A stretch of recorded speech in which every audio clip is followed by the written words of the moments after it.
우리가 만약에 살아가면서 땅속에 있는 자원들을 찾아낸다면 부자 되겠죠. 그죠? 우리가 살아가는 삶 속에 지금 땅속에 묻어있는 그러한 자원들을 내가 딱 발견을 했다. 부자죠. 그 자원을 알게 되면. 그리고 그러면 우리의 머릿속에는 뭐가 있냐면 보석이 있어요. 어떤 보석이 있냐면 지혜의 보석이 있어요. 우리의 머리에는 지혜의 보석이 있는데 그 지혜의 보석을 꺼내 쓰지를 못해요. 그래서 정말 우리가 내 머릿속에 있는 지혜의 보석을 꺼내서 잘 쓸 수만 있다면 우리는 지혜로운 사람이에요. 그죠? 얼마든지 우리에게는 지혜가 있거든요. 그리고 또 한 가지를 이야기하면 많은 사람들 속에서 참 일꾼들을 발굴해서 쓴다면 어떤 모임이 되든 더 나아가서 이 나라가 우리 한국도 정말 탁월한 일꾼들을 발굴해서 그를 세워 지도자로 삼고 일을 한다면 우리나라도 아름다운 나라가 되리라고 생각합니다. 더 중요한 것이 있다면 뭐냐? 우리가 찾고 우리가 알고 발견해야 될 것이 뭐냐? 그것은 바로 하나님입니다.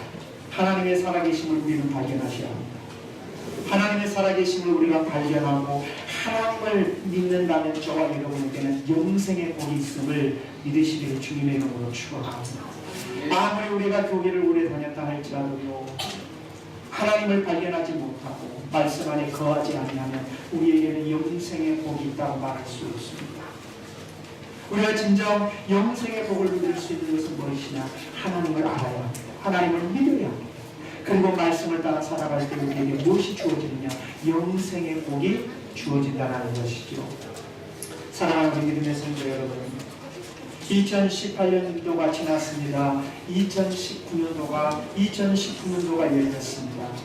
2019년도가 열렸는데 정말 저와 여러분들이 이 2019년도를 시작하는 이 첫 주일, 우리가 정말 한번 생각해 봐야 할 것은 무엇이냐면 정말 내 인생을 제일 힘들게 할 것이 뭐냐? 내 인생을 망치는 것이 뭘까? 여러분, 학생들에게 있어서 학생들이 왜 공부를 하지 않습니까? 목적을 찾지를 못해요. 내가 앞으로 살아가야 할 목적, 비전이 없어요. 비전이 없으니까 공부가 안 되는 거예요. 그러나 분명한 사실은 비전이 있으면 공부를 해요. 내가 어떤 목적으로 살아야 되겠다, 어떤 비전을 가지고 어떤 삶을 살아야 되겠다라는 마음을 가지면 학생들은 공부해요. 마찬가지로 우리가 신앙생활을 하는 저와 여러분들도 마찬가지죠. 사람을 실패하게 만드는 것은 무엇이냐면 환경과 여건이 아니고요, 우리가 꿈이 없다라는 거예요. 우리에게 비전이 없다라는 거예요. 내가 2018년도를 이렇게 살아왔는데 2019년도를 맞이하면서 내 마음의 각오가 어떤 각오를 가지고 어떤 그 각오를 따라서 내가 살아가야 할 것인가를 비전을 갖지 못하고 꿈을 찾지 못했다면 여전히 우리는 2019년도가 우리에게 왔다 할지라도 2018년도처럼 반복하여 살아갈 것입니다. 사랑하는 우리 믿음의 성도 여러분요, 저는 2019년도에 우리 목양교회가 꿈이 회복되어지고 비전이 보여지는 그러한 교회가 되기를 주님의 이름으로 축원합니다. 여러분, 이것이 잊어버린다면 말입니다. 내가 왜 살아야 하는 목적, 내가 살아야 할 목적이 없다면, 비전이 없다면, 내가 신앙 안에서 나에게 주신 사명이 무엇인가를 발견하지 못한다면 우리가 유야무야로 무의미하게 신앙생활을 할 수밖에 없는 거죠. 그래서 우리가 찾아야 할 것이 있다면 비전을 찾으셔야 합니다. 꿈을 찾으셔야 합니다. 그리고 그 꿈을 향해서 우리가 한 해를 달려갈 수가 있어야 하고, 그래서 정말 우리에게 중요한 것이 있다면 그것은 무엇이냐? 우리의 마음. 우리는 흔히 뭔가 생각하냐면 내 마음은 전혀 중요하다, 이것보다도 환경을 탓하고 여건을 탓해요. 그래서 미리짐작 마음이 포기가 돼요. 그러니까 안 되는 거죠. 그러나 환경이 열악하다 할지라도, 상황이 열악하다 할지라도 내 마음이 굳게 서면 할 수 있습니다. 여러분, 그런 마음을 가져야 되지 않겠습니까? 믿는 자에게는 능치 못함이 없다, 이렇게 말씀합니다.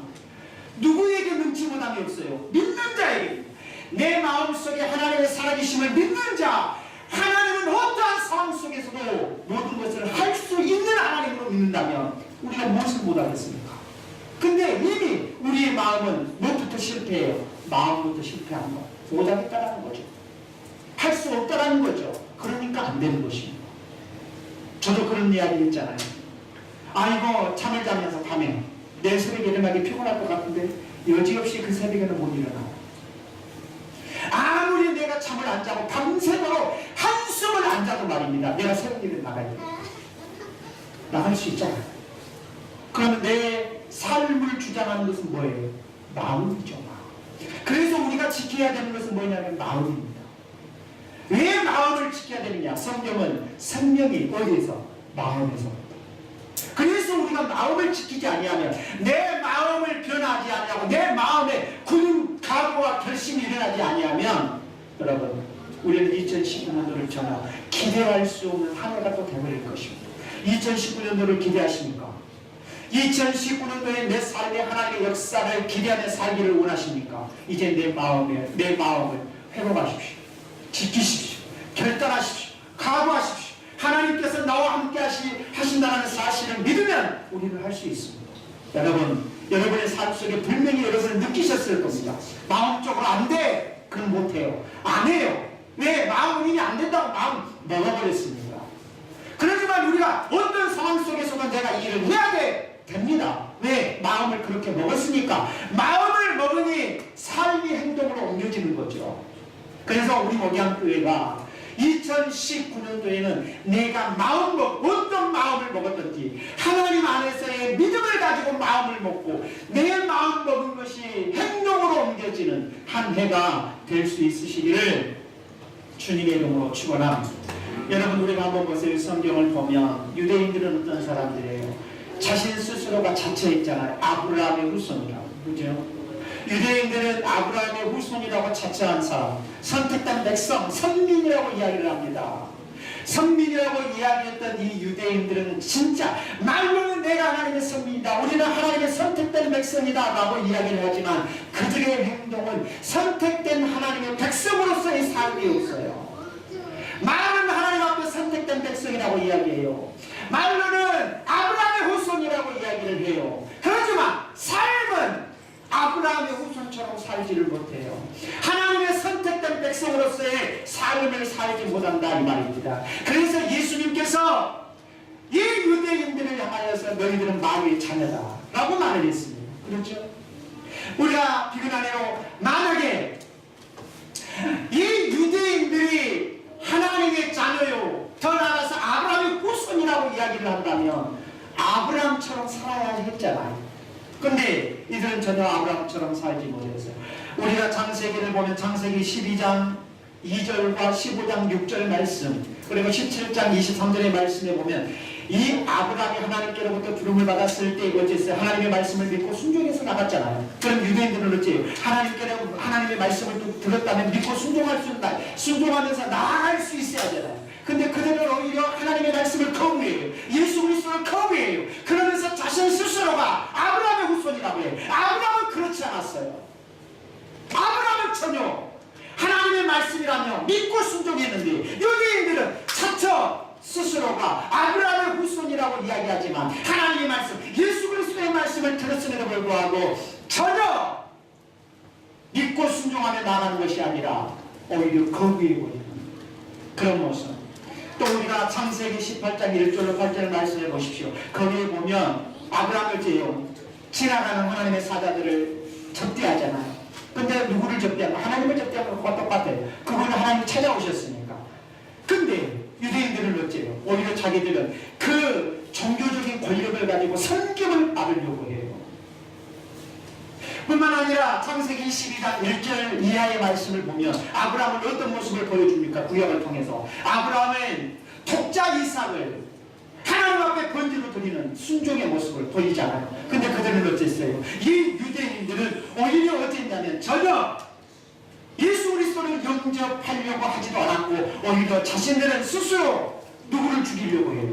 예수님을 죽이려고 하는 이러한 모습을 보게 되잖아요. 그렇다면 이러한 모습을 보면서 어떻게 유대인들이 이분은 자처 하나님의 백성이고 유대인들이 자처하면서 우리는 아브라함의 후손이라고 이야기하지만 행함이 없는 삶을 살아가는 그들을 향해서 하나님의 자녀라고 이야기할 수 있겠습니까? 그래서 예수님께서 뭐라고 그들에게 너희는 마귀의 자녀다. 마귀의 자녀라는 의미는 뭐예요? 하나님의 말씀을 듣지 않았다는 거지요. 자, 우리가 하나님께 속해 있느냐, 하나님께 속하지 않았느냐, 이걸 알 수 있는 근거는 어디에 있습니까? 여러분, 오늘날 많은 사람들이 지금 신앙생활을 합니다. 이 유대인들만을 이야기하지 마시고 오늘 우리에게로 와보십시다. 오늘날 이 지구상에는 많은 사람들이 교회를 다니고 있습니다. 그런데 교회를 다닌다고 해서 하나님께 속한 겁니까? 물론 눈에 보여지니까, 교회를 다니니까 하나님 안에 속하 있는 자로 보입니다. 그러나 교회 안에 있다고 모두가 하나님께 속하는 자라고 이야기할 수 있겠습니까? 교회 안에는 알곡과 가라지가 있습니다. 그리고 무엇이 있느냐? 하나님께 속하여 있느냐, 속하여 있지 않느냐는 무엇을 통해서 볼 수 있어요? 47절 말씀에 보면 하나님의 말씀을 지키냐 지키지 않느냐, 이걸 보면 알 수 있어요. 한번 보시죠. 47절. 요한복음 8장 47절입니다. 하나님께 속한 자는 하나님의 말씀을 뭐 한다고요? 누가 하나님의 말씀을 들어요? 누구에게 속한 자? 그러면 보세요. 우리가 얼른 봐서도 하나님의 말씀에 순종하고 있는 자는 하나님께 속한 자임을 알 수 있어요. 반대로 너희가 듣지 아니하면 누구에게 속하지 않았기 때문이다. 그러면 이 말씀을 어디로 보면 왜 하나님의 말씀에 순종함이 없습니까? 그 말씀을 거부했다는 것은 나는 하나님께 속하지 않았다는 것을 단적으로 보여주는 증거예요. 그렇지 않겠습니까? 성경은 명확하게 우리에게 하나님께 속했냐, 하나님께 속하지 않았느냐, 자처 유대인들이 입으로는 우리는 하나님의 선민이고 우리는 아브라함의 후손이라고 이야기하지만 도리어 그들을 향해서 예수님께서 너희는 마귀의 새끼들이다, 자녀들이다 라고 이야기를 하면서 너희가 정말 하나님께 속해 있다면 하나님의 말씀을 들었지 않겠느냐. 그런데 지금 봐라, 너희들이 하나님께 속하여 있다고 이야기하면서 하나님의 말씀에 나 하나님의 말씀을 듣느냐? 듣지 않고 있지 않느냐? 하나님의 말씀을 듣지 않고 있다는 이 의도는 뭐냐? 너희들은 하나님을 거부하는 것이다.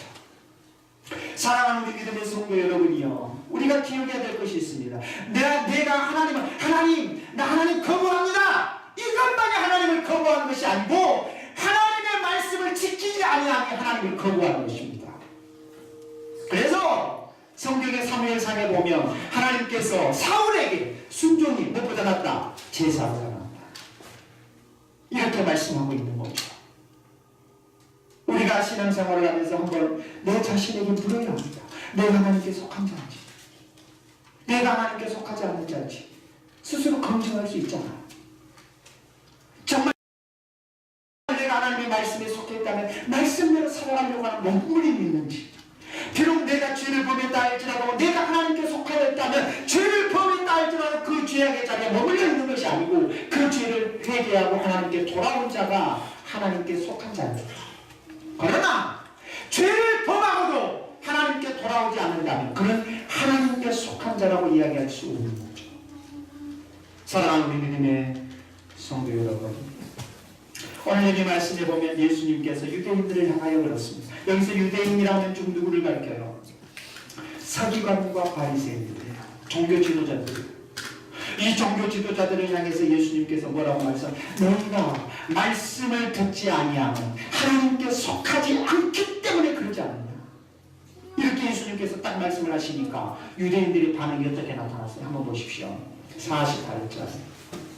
유대인들이 대답하여 이르되 우리가 너를 사마리아 사람이라 또는 귀신이 들렸다는 말이 옳지 않냐. 이 말이 뭔 말이에요?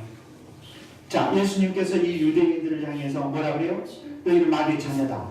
그리고 너희들이 하나님께 속하여 있지 않기 때문에 말씀을 듣지 않지 않느냐 라고 이야기했을 때 이 유대인들은 예수님을 향해서 말을 딱 돌렸어요. 돌리면서 뭐라 그래요? 예수님을 향해서 너는 사마리아 사람이다, 귀신 들렸다. 예수님을 향하는.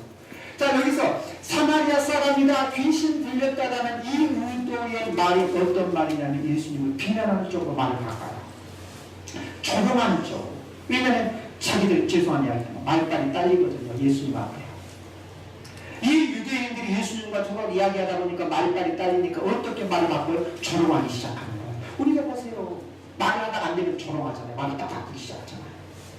그러니까 예수님께서 이 유대인들을 향하여서 너희는 마귀의 자녀다 하나님께 속하지 않았다. 그런데 결국 왜 이 유대인들을 향해서 마귀의 자녀라고 이야기를 하고 있냐면 그 중에 하는 행동이 마귀적입니까?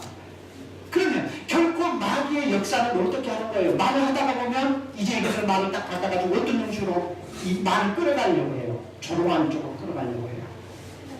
그래서 예수님을 향해서 여기에서 보면 사마리아 사람이다.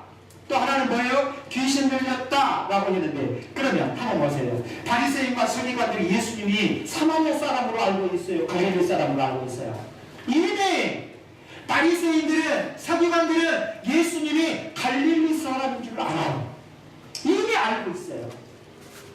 그런데 예수님을 향해서 너는 사마리아 사람이다 이렇게 이야기를 하고 있는 것은 뭐냐면 이제 감정을 드러내기 시작한 거예요. 왜? 말이 안 되거든요. 예수님과 서로 통하다 보니까 자기들이 말빨리 딸리니까 뭐가 드러나요? 감정을 드러내서 이야기를 시작해요. 감정적으로. 이 감정적으로 이야기를 하면서 이 사마리아 사람이다 라고 했는데 왜 사마리아 사람이라고 이야기한 줄 아세요? 이 서기관과 바리새인이 예수님과 대화하다가 갑자기 예수님을 향해서 사마리아 사람, 너는 사마리아 사람이 아니다 라고 말하는 것은 당시의 유대인들은요 누구하고 상종하지 않았어요? 사마리아 사람하고 상종도 하지 않았거든요. 왜 사마리아 사람하고 상종도 하지 않았냐면 그것은 당시의 유대인들이 사마리아 사람을 세리나 창기로 여겨버렸어요. 그래서 유대인들은 사마리아 사람 하면 아예 상종도 하지 않았어요. 그러니까 지금 이 서기관과 바리새인들이 말을 바꿔가지고 예수님을 향해서 사마리아 사람 아니냐? 라고 이야기를 해요. 그리고 예수님을 향해서 두 번째 뭐라고 해요? 귀신 들렸다고 해요. 실질적으로 마태복음 11장 22절 이하의 말씀을 보면 귀신이 들려서 눈이 봉사가 된 사람이 있어요. 그런데 이 귀신 들려서 눈 멀고 말하지 못한 이 사람이 있었는데 예수님께서 귀신 들리고 말하지 못하고 앞을 보지 못하는 사람을 예수님께서 고쳐주셨어요. 그랬을 때 많은 사람이 뭐라고 하냐면 예수님의 그 사역을 보고 다윗의 자손이야 라고 외쳤거든요. 그랬을 때 이 유대인들은 그 상황을 보고 뭐라고 이야기를 하냐면 마태복음 12장 24절에 보면 예수님께서 말하지 못한 귀신 들려 말하지 못하고 앞을 보지 못한 자를 고치는 사건을 이 유대인들이 뭐라고 하냐면 귀신의 왕 바알세불을 힘입어서 지금 이 일을 한 거 아니냐. 그래서 예수님을 뭘로 들리는 사람으로 이야기해요? 귀신 들려서 하는 사람으로 좀 이야기를 해버려요.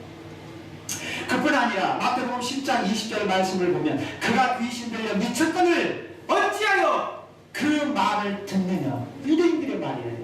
예수님의 가르침을 귀신 들려 말하는 걸로 본 거예요. 그리고 예수님의 가르침은 귀신 들려서 가르치는 이야기인데 어떻게 우리가 그 말을 들을 수 있느냐라고 이 유대인들이 예수님을 존경해요.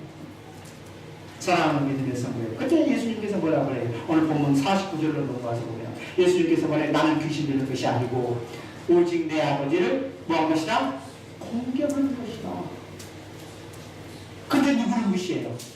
너희가 나를 무시하고 예수님께서. 자 보세요. 이 말씀을 보면 예수님이 지금 무시를 당하고 비난을 당하고 조롱을 당해요. 유대인들의 말씀을 알아요 몰라요? 잘 알죠. 근데 그들이 비난해요. 조롱해요. 그럼 이 말씀을 보면서 우리가 한번 보세요. 나를 실질적으로 누가 많이 조롱하나요? 어정쩡 신앙생활 한다는 사람이 나를 조롱한 데가 있어요. 제일 측근인 사람, 제일 가까이 있는 사람이 교회 이름을 들어서 조롱할 때가 있어요. 그럴 때가 있어요 없어요? 있어요. 이게 뭐예요? 이게 어떤 사고를 통해서 일어나는 일이에요? 누가 역사에서 이렇게 조롱하는 일로 나타나요? 이미 보여지죠? 말을 하다가 뭐예요? 어쩌면 괜시리 교회에 다니면서 그런다. 자기의 생각, 자기 입장은 생각을 안 해요. 자기의 입장은 전혀 생각도 안 하면서 교회 다니면서 이야기한다. 교회 다니니까 그 정도예요. 교회 안 다니면 다 할 사람들이죠. 그러지 않겠습니까? 사랑하는 믿음의 성도 여기 예수님께서 뭐라 그래요? 나는 귀신 들린 것이 아니라 오직 내 아버지를 공경한다. 근데 너희가 나를 무시하고 있다. 여기서 무시한다라는 말이 어떤 의미냐면 무시한다라는 말은 모욕하다라는 모욕하다. 또 다른 말은 창피를 주다라는 의미예요. 그렇다면 결국 이 말씀은 이 유대인들이 서기관과 서기관과 바리새인들이 얼마나 예수님을 향하여 모욕적인 비난을 쏟아붓고 있는가를 이 말씀을 통해서 볼 수가 있어요. 왜요? 왜 예수님을 모욕합니까? 예수님께서 바로 직선적으로 이 유대인들을 향해서 너희는 마귀의 새끼다. 그리고 너희들은 하나님께 속한 자가 아니다. 스스로가 자처해서 너희가 하나님의 자손이라고 이야기하고 아브라함의 후손이라고 이야기하지만 웃기지 말거라. 너희들은 아니다. 예수님께 단언적으로 말씀하셨습니다. 이 단언적으로 이야기를 하니까 이들은 마음이 어떻게 됐어요? 완악해지기 시작. 여러분 보세요. 우리가 하나님의 말씀을 듣고 말입니다. 저도 그래요. 솔직히 설교를 준비하다가 부딪힐 때가 있어요. 부딪히다는 것은 내가 이렇게 못 산 거에 대해서 부딪힐까 할 때가 있어요. 그때는 제가 정말 눈을 감고 기도를 해요. 하나님, 제가 이렇게 못 살았어요. 죄송합니다. 왜? 찔리니까. 내가 하나님 앞에 하나님, 내가 이렇게 못 산 거에 대해서 죄송합니다. 앞으로 이렇게 살겠습니다. 그러면 우리가 말씀을 들을 때도, 하나님의 말씀을 들을 때 우리에게 부딪힐 때가 있어요, 없어요? 그럼 있으면 어떻게 해야 돼요? 회개하셔야 됩니까? 목사님이 절대 나쁘게 이야기한다고 이야기했습니까? 여러분, 이 자리에 오서 목회자를 통해서 여러분들에게 말씀의 선포하는 선포자를 통해서 우리가 말씀을 듣잖아요. 그러면 그 말씀을 들을 때 그 말씀 속에서 내 잘못된 것들이 지적이 되어진다면 우리는 그 앞에 회개하셔야 합니다. 회개하지 아니하고 그 말씀을 받지 않으면 어떤 상황이 되냐면 오늘 유대인들의 모습을 통해 벌질 때 마음이 완악해지기 시작해요. 자신의 죄성들이 지적이 됐어요. 회개해야 돼요. 근데 회개를 안 하고 그 말씀을 안 받아들여요. 누구처럼? 유대인들처럼. 유대인들처럼 안 받아들이면 결국 어떻게 돼요? 마음이 완악해진 쪽으로 옮겨지죠. 완악해지기 시작해요. 안 받아들이니까. 결국 마음은 완악해지는 거죠. 그러니까 벌써 우리가 바로 우리가 출애굽기 오후 예배를 통해서 출애굽기 주일 오후 예배를 통해서 보잖아요. 바로에게 하나님께서 왜 계명을 왜 10가지 계명을 내리시잖아요. 왜 10가지 재앙을 내리시잖아요. 왜 10가지 재앙까지 갑니까? 바로가 말씀을 들어도요 안 받아들여요. 안 받아들이니까 완악해지는 거예요. 끝까지 가보자는 거죠. 끝까지 가면 누구예요? 자기 손해죠. 자기 손해자라는 사실을 10번째 재앙을 통해서 보여주잖아요. 바로와의 관계, 이 사건을 통해서. 사랑하는 우리 믿음의 성도 여러분, 오늘 우리는 분명히 기억하셔야 합니다. 하나님, 2019년도에는 내가 하나님의 말씀을 들을 때 나의 잘못된 것들이 들려지면 유대인들처럼 거부하는 것이 아니고 내가 회개하고 돌아설 수 있게 하옵소서. 내 마음을 그런 좋은 마음을 주시옵소서. 내가 하나님의 말씀을 듣고도 내가 하나님께 돌아오지 않으면 나는 내 마음이 완하게 될 수밖에 없습니다. 이런 사실들을 이 본문을 통해서 우리는 깨달으셔야 합니다. 그리고 오늘 50절 말씀해 보세요. 예수님께서 나는 내 영광을 구하지 아니하나 구하고 판단하시는 이가 누구예요? 유대인들이라 그래요. 한번 보세요. 이 말을 뭐가 해요? 이 말씀을 보면 쉽게 표현하면 이 말씀은 어떤 표현이지? 이것은 이 유대인들이 예수님을 알아보지 못해요. 그리고 유대인들과 예수님과의 관계 속에서 누가 오는지를 누구든지 말을 못해요. 그러나 누구는 알고 계신다? 하나님은 아신다라는 거예요. 여러분, 우리가 살아서 그런 것 같아요. 저도 정말 그런 이야기도 몇 번 하고 그랬습니다. 목회하다 보면 참 말도 안 되는 상황이 와요. 그때는 제가 입을 다물어요. 하나님이 아실 것을 믿으니까. 근데 시간이 지나고 보면 하나님은 항상 내 편이셨고 분명한 사실, 변명한 듯 눈덩이처럼 문제가 더 커질 것 같아요. 말도 안 되니까. 그죠? 그럼 우리의 삶, 예수님도 보세요. 여기 50절, 내 영광을 구하지 아니하나 구하고 판단하시는 누가 있다? 이가 계시니 누구다? 하나님이시다. 결국 그럼 우리를 판단하고 심판하실 분도 누구예요? 하나님의 주권이 있는 거지. 결코 우리가 판단하고 심판하는 그 주권의 자리에 올라설 수 없다라는 사실들을 이 본문을 통해서 말해요. 여기서 판단한다라는 의미는 어떤 의미냐면 판결한다, 언도한다, 처벌한다라는 법적인 수어예요. 즉 다시 말하면 이 말을 보면 뭐냐면 이 판단한다라는 의미는 두 가지 의미를 가지고 있는데, 첫째, 예수님과 유대인의 사이에 옳고 그름을 누가 판단해 주신다. 하나님 하신다는. 그리고 예수님을 거절하는 자에 대해서 심판은 누가 하신다? 하나님 하신다는 거예요. 그러니까 모든 주권을 누구에게 넘기는 거예요? 하나님. 여러분, 2019년도에 저와 여러분들이 나의 삶의 주권은 하나님께 있음을 고백하며 살아갈 수 있으시기를 주님의 이름으로 축원합니다. 여러분 정말로 그런 믿음을 가지고 사셔야 하세요. 저는 지금까지 하나님의 주권을 인정합니다. 아무리 우리가 교회 간다 할지라도 결국 우리의 발길을 인도하신 분은 하나님이시거든요. 그러면 하나님의 그 주권을 우리가 인정하고 그 하나님의 주권 앞에서 내가 거부하고 정말 내가 스스로 이것을 내가 그 자리로부터 발 빼려고 하는 그런 상황을 만들어서는 안 된다는 거죠. 51절 진실로 진실로 너희에게 이르노니 사람이 내 말을 지키면 영원히 죽음을 보지 아니라. 자, 51절 말씀을 보면 이 말씀의 속에서 뭘 볼 수 있냐면 사람이라면 영생을 받아야 할 영생의 조건을 이야기하고 있어요. 이 영생의 조건인데 그것은 뭐냐? 영생의 조건이 뭐예요? 정말 우리가 영원한 축복을 영원히 살 수 있는 그 유일한 길은 어디에 있느냐? 오늘 여기 51절에서 말씀하고 있는 것처럼 그것은 하나님의 말씀을 지키는 거예요. 하나님의 말씀을 지킬 때에 그것이 뭐냐? 영원한 축복을 받을 수 있습니다. 여기서 하나님의 말씀을 지킨다. 지키면 이라고 했는데 지킨다라는 말은 뭔 말입니까? 말씀을 듣고 믿고 마음에 새기고 순종하는 것. 우리는 말씀을 새기셔야 합니다. 여러분 일주일 동안 한 주를 살아가면서 여러분은 주일날 설교를 듣고 그 말씀을 얼마만큼 새기십니까? 그리고 내가 그래 주일날 주신 말씀이 이거였지. 내가 이렇게 살아야지. 어떤 상황에 접했을 때 주일날 주신 말씀이 이거였지. 그래 내가 이 상황 속에서도 내가 믿음으로 반응해야지. 이것이 하나님을 믿는 성도의 모습이 아니겠느냐 이 말. 그래서 여기서 지킨다라는 의미가 결국 어떤 자리까지 나아가야 되느냐? 순종하는 자리까지 나아가야 한다는 사실입니다. 자, 여기서 말씀을 지키는 것. 이랬을 때 말씀을 지킬 때 영원한 축복이 있음에 대해서 이야기했을 때 이 유대인들을 보십시오. 52절 말씀을 보시면 내가 귀신 들릴 줄 알아라. 아브라함과 선지자들도 죽었거늘 내 말은 사람이 내 말을 지키면 영원히 죽음을 맛보지 아니하리라 하니. 자, 이 말은 뭐예요? 유대인들이 예수님의 말씀을 어떻게 받아들여요? 인간적인 생각으로 받아들이죠. 그죠? 내 말을 지키면 죽음을 맛보지 않을 것이다 라고 52절의 말을 했다라는 거예요. 그 말은 이 말은 뭔 말이냐면 사람들이 죽는다는 거예요. 그러면 유대인들이 이렇게 예수님께 반응했다는 것은 예수님의 말씀을 어떻게 각색한 거예요? 인간적인 생각으로 각색한 거예요. 그러니까 해답이 안 나오는 거죠. 우리도 마찬가지예요, 여러분. 하나님의 말씀을 듣고 내 인간적인 사고로 그걸 각색해서 해석한다면 답이 안 나와요. 왜 답이 안 나오냐? 오늘 본문에서 그러잖아요. 예수님께서 내 말을 지키면 너희가 죽음을 맛보지 않으리라. 유대인들이 봤을 때 인간적인 사고로 사람 다 죽고 아브라함도 죽었거든요.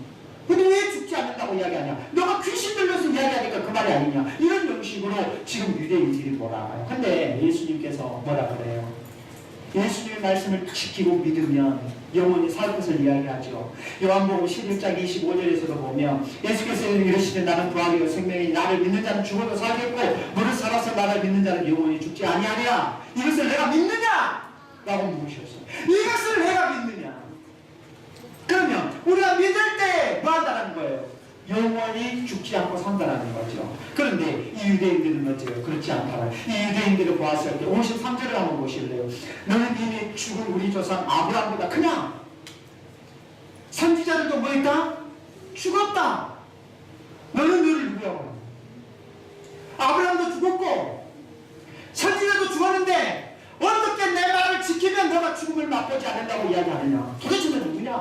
라는 형식으로 이 유대인들이 예수님께 물었지요. 왜 이렇게 물었느냐? 그것은 왜 예수님의 말씀을 이렇게 거짓으로 받아들이느냐? 여러분 그건 딱 한 가지예요.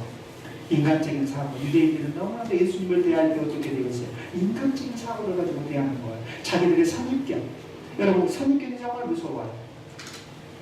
자신들이 가지고 있는 선입견을 가지고 예수님의 말씀을 각색하는 거잖아요. 말씀을 듣고 각색해서 해석을 하잖아요. 그러니까 전혀 자신들의 생각과 어긋나는 거죠. 그러니까 예수님을 어떤 자로 몰아가는 거예요?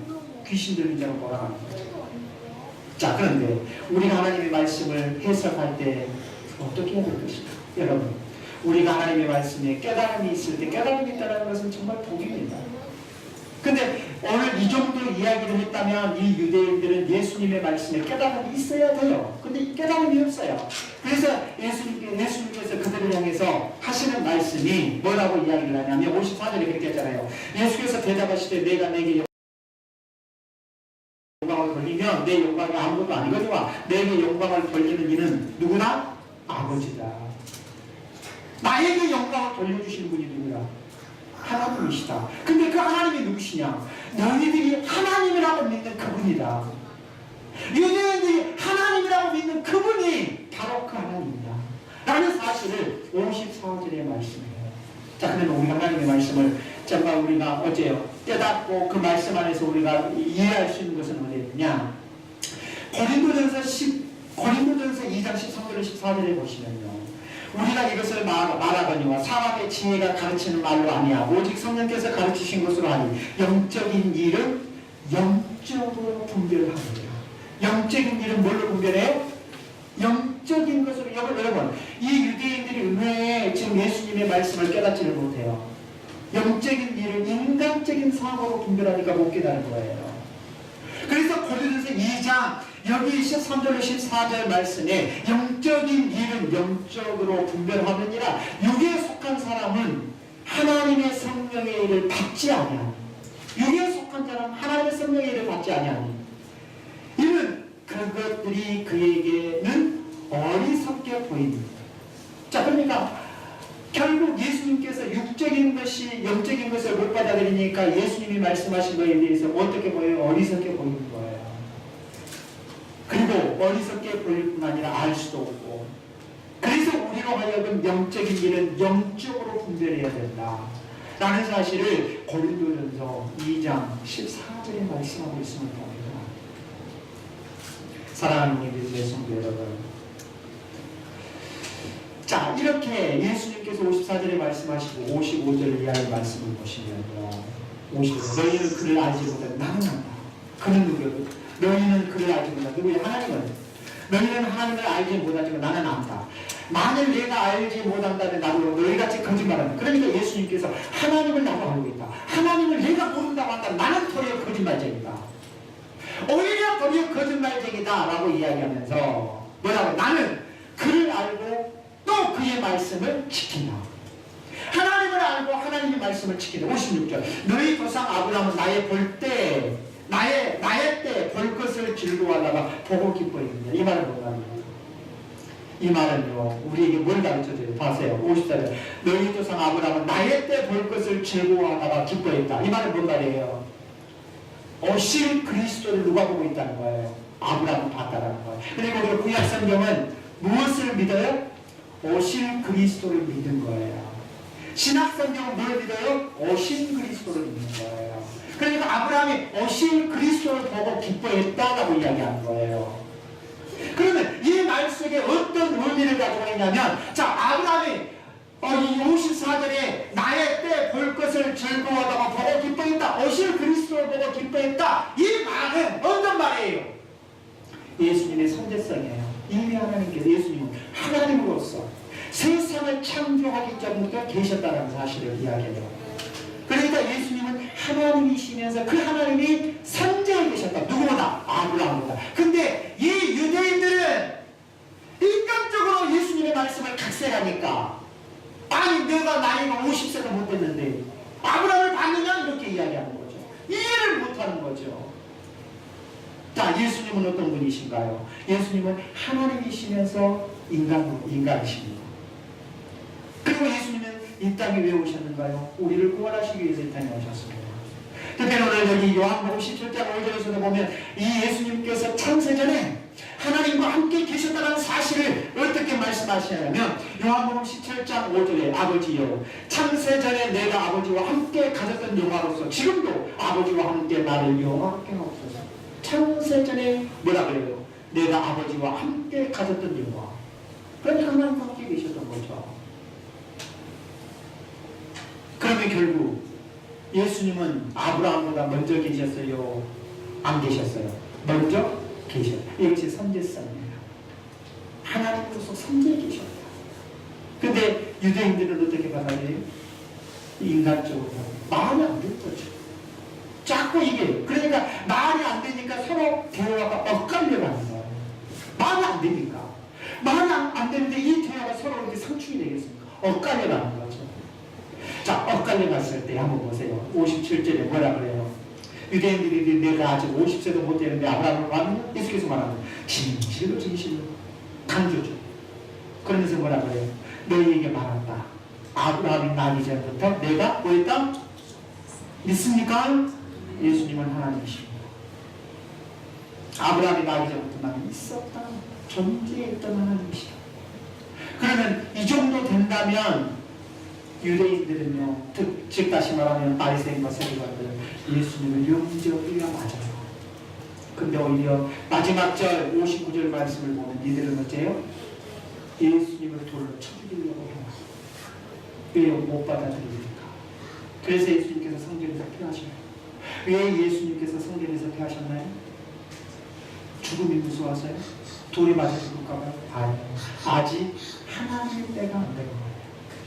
아직 예수님께서 인류를 구원하시기 위한 죽음의 때가 안 된 거예요. 하나님이 정하신 때가 안 되었기 때문에 예수님께서는 성전에서 피하셔서 나가셨던 거예요. 그렇다면 사랑하는 우리 믿음의 성도 여러분, 예수님께서 사역에 가시는 예수님의 모습을 보면 항상 누구와 보조를 봐주셨느냐? 하나님의 뜻에 따라 보조를 봐주셨습니다. 하나님의 목적을 따라서 예수님이 이 땅에 오셔서 인류를 구원하기 위한 사역들을 감당하셨습니다. 그렇다면 우리 목양교회가 2019년도에 하나님의 뜻의 보조를 맞춰 함께 사역해가는 교회가 될 수 있으시기를 주님의 이름으로 축원합니다. 내가 앞서고 내가 뒤선 것이 아니라 이것이 하나님께서 나에게 주신 자리고 이것이 하나님께서 지금 나에게 하나님 자리라고 한다면 그 하나님의 뜻에 따라 내가 발걸음을 옮겨갈 수 있는 겁니다. 그래서 2019년도에는 우리가 주보에서 제목이 나와 있던 것처럼 주님의 뜻을 좇으며 살아가는 한 해, 믿음으로 이것이 주님의 말씀이라면 그 뜻을 쫓아 살아가는 삶. 그래서 정말 우리 목양교회가 2019년도에는 하나님의 영광을 드러내는 한 해가 될 수 있으시기를 주님의 이름으로 축원합니다. 거룩하신